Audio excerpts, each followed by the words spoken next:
Tim mar Moi Air Base no kano kombe mar Kenya Defence Forces tuke mag Taekwondo Championships bang' tieke thuolo mokwongo e tukego mano bagi kuom ndalo 4 lap ma Moi Air Base County ma Nairobi.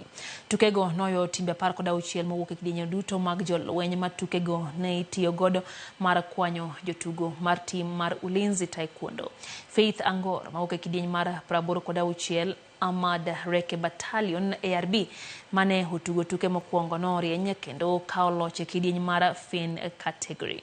Team mar Construction Engineers Brigade ma notieko e thuolo mar 2 ka team mar Ahmad Brigade notieko e thuolo mar 3. But I'm proud of myself. You know, every black belt was once a white belt. So far I'm very proud of myself, and I'm very proud also of the brigade. My brigade, I've won gold.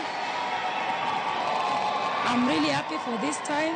It's my first time, and as a new soldier, I see a bright future. It has really helped me to grow. Now I know I can fight.